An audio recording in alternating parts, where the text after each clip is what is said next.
So, Itel Vista Tab 30S, pagmaritesan, pagchismisan natin ngayong video. So, tara!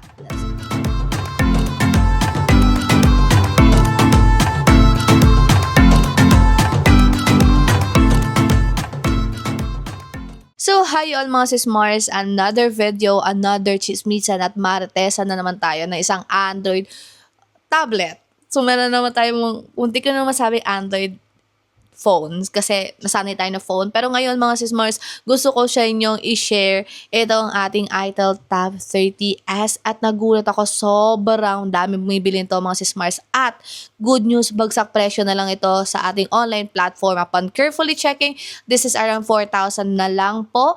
And if you're going to use the voucher, exclusive voucher na meron tayo ngayon sa video na to, mas mura nyo na lang mabibili itong Itel Tab 30S. So this Itel Tab 30S was released way back in September 2024.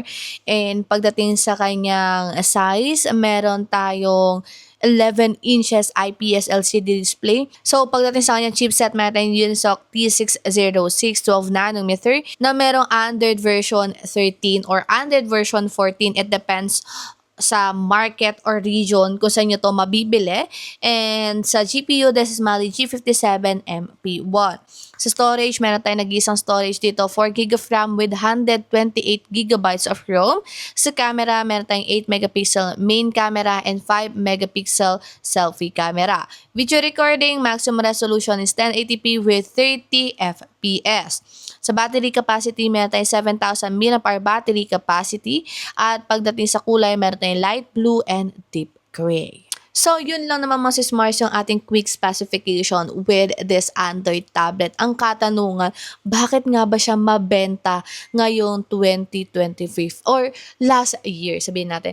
Nakakagulat mga Mariko na bigla kasi siyang bumaba at dati kasi parang nasa around 7,000 plus itong ating Android phone na to. Pero ngayon, nasa 4,000 na lang siya, to be specific sa ating online platform sa baba.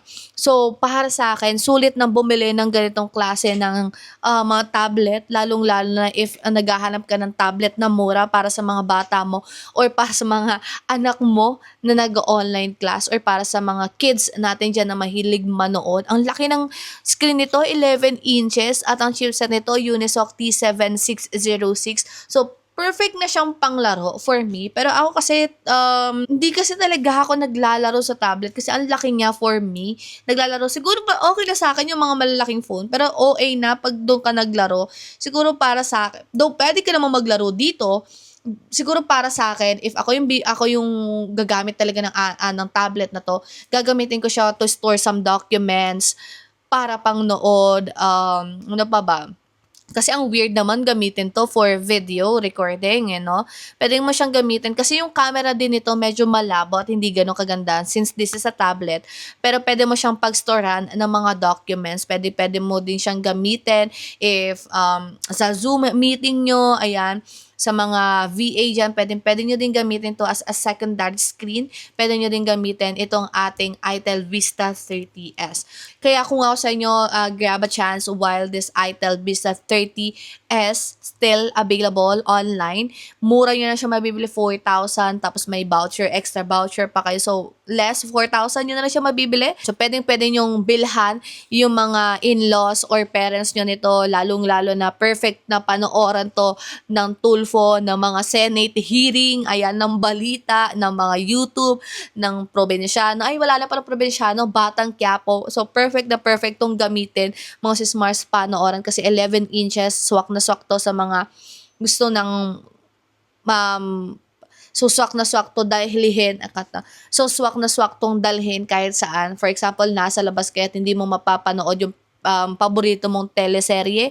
Ayan, pwede mong gamitin itong tablet na to. Ayan, sa mga artist natin dyan na sketch, perfect na perfect din gamitin itong Itel. Pwede nyo din siyang gamitin pang store din ng mga files sa mga VA natin dyan. Kaya kung ako, pero yun lang talaga, hindi ko lang talaga siya marerecommend if bayan na siya sa gagamitin mo siya, of course, sa camera. Yung camera kasi ito talagang hindi ko gusto. Pero sa battery capacity nito, 7,000 mAh battery capacity, matagal mo na magagamit to mga Mariko. Siguro since tablet to, siguro parang isang buong araw mo siyang magagamit kahit babad na babad pa yung anak mo dyan sa Roblox, Minecraft, babad na babad pa yung mom mo dyan sa Black Plus, sa Candy Crush, matagal talaga siyang malolobat. So, yun lang, nagulat lang. Gusto ko lang i-share sa inyo na nagulat ako na biglang nagbaba ng presyo si Itel. 4,000 na lang siya, kaya kung ako sa inyo, kung may budget naman kaya naghahanap kayo ng budget-friendly tablet, perfect na tong Itel Vista Tab 30s. So, that's it. Yun lang naman yung chichismis ko sa inyo, hindi ko napapahabain. Tsaka na ako magchichismis sa inyo ng mahaba pag mga dumating na yung mga ibang mga Android phone natin